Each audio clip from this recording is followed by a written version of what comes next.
Nous habitons dans l'arrondissement à l'ouest de Moscou de Rogomilovo.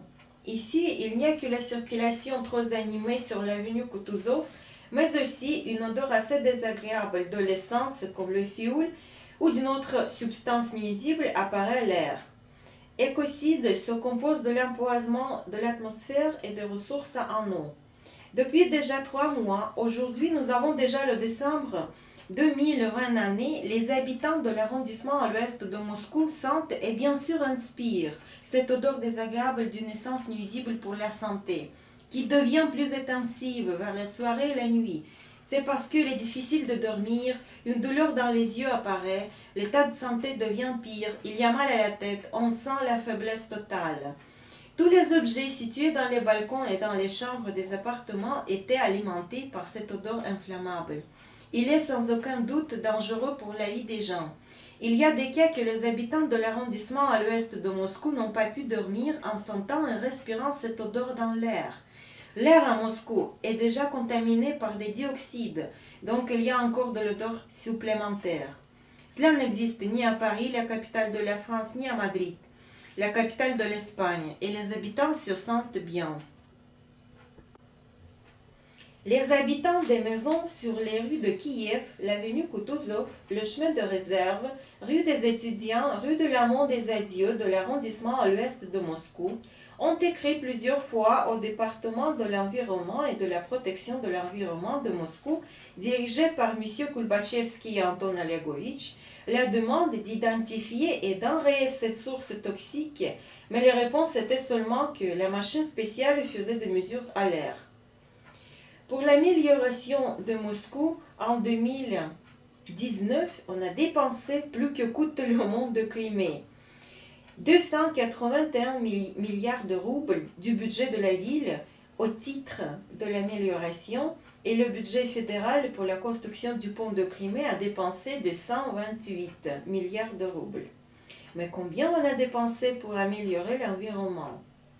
Dans la lettre réponse sur la demande des habitants sur l'odeur de 27 novembre 2020 année du département territorial de la gestion du service fédéral et de la surveillance dans la sphère de la protection des droits des consommateurs et la prospérité de l'humanité de l'arrondissement à l'ouest de Moscou, on a écrit l'excès du contenu des dioxydes de l'azote, oxyde de l'azote, oxyde du carbone dans l'arrondissement à l'ouest de Moscou n'est pas révélé.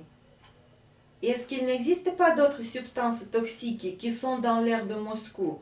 Voici par exemple l'anhydride sulfureux, dioxyde de soufre, SO2. La classe de danger est 3. Gaz incolore avec une odeur abrupte et toxique. Le dioxyde de soufre s'apparaît à cause de l'utilisation de carburants de réserve par les entreprises du complexe thermique, fioul, charbon, gaz de mauvaise qualité et les émissions de véhicules diesel.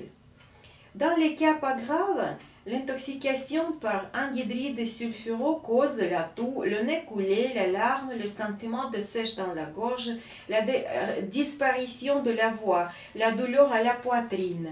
En cas de l'intoxication plus grave, on ajoute encore de maux de tête, de vertige, de faiblesse générale. Il y a aussi des particules de PM2,5 microns qui se trouvent à l'air et qui pénètrent facilement dans les barrières biologiques. C'est parce qu'elles représentent donc la plus grande menace pour l'organisme. 1 micron est 0,001 mm. La source de particules est processus industriel en combustion de carburants solides, charbon, brun, pétrole. La concentration dense de PM2,5 est le paramètre clé pour l'estimation de la qualité de l'air et sa menace pour la santé humaine. D'après les normes de l'Organisation mondiale de la santé, le niveau annuel moyen de PM2,5 ne doit pas être plus qu'à 10 mg sur mètre en cube et le niveau quotidien non plus qu'à 25 mg sur mètre en cube. Il n'y a pas de chiffre sur la Russie. Dans tout le monde, les particules gagnent la popularité. C'est lié au fait élémentaire. Les particules PM2,5 sont dangereuses. Ce danger devient de plus en plus manifeste. De l'année 1990 à 2010 année, 3 millions de gens sont morts des raisons liées aux particules PM2,5. Autre chiffre. Les particules PM2,5 réduisent la durée de la vie humaine sur 9 mois en moyenne. En général, 3% des issues mortelles dues aux maladies cardiovasculaires et respiratoires sont liées à la PM2,5.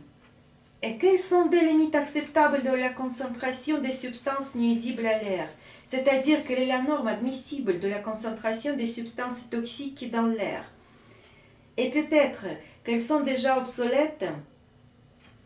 Quand ont-elles été reconnues? Les gens qui habitent dans la capitale deviennent de plus en plus faibles avec chaque génération.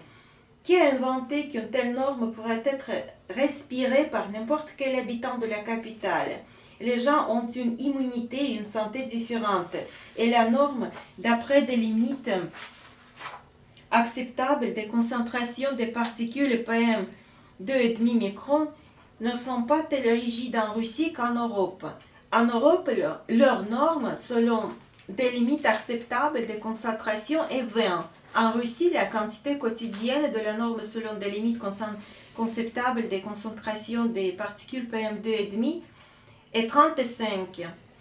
Ici, à Dorgomilovo, les habitants de 52 maisons des rues de l'arrondissement à l'ouest de Moscou se plaignent de l'odeur. Juste en face de la station thermoélectrique numéro 12 et du métro Les Étudiants. Cette lettre-réponse ci-dessus est signée par le médecin en chef de la santé de l'arrondissement à l'ouest de Moscou, Madame Choucherina Tatiana. Il est intéressant. Où habite-t-elle? Sent-elle cette odeur? Nous n'arrivons pas à construire le dialogue avec les institutions qui doivent suivre et assurer le confort des habitants de la capitale. Nous, plusieurs habitants de différentes maisons de l'arrondissement à l'ouest de Moscou, de la rue de Kiev, près du métro Les Étudiants, avons traversé le pont ferroviaire et nous nous sommes approchés de la barrière de béton de la station thermoélectrique numéro 12. Là, on y voit des réservoirs blancs de mazout, fioul. Là, derrière cette barrière de béton, on sentait l'odeur la plus intense de cette mauvaise substance. Le député de l'arrondissement à l'ouest de Moscou, Dorgomilovo, a écrit une lettre au directeur de la station thermoélectrique numéro 12 concernant cette odeur. Aucune réponse. Pourquoi n'y a-t-il pas de mesures efficaces pour identifier et détruire la cause de cette odeur nuisible? À quel but servent les organisations budgétaires qui surveillent les émissions nuisibles de substances toxiques dans l'atmosphère de la capitale?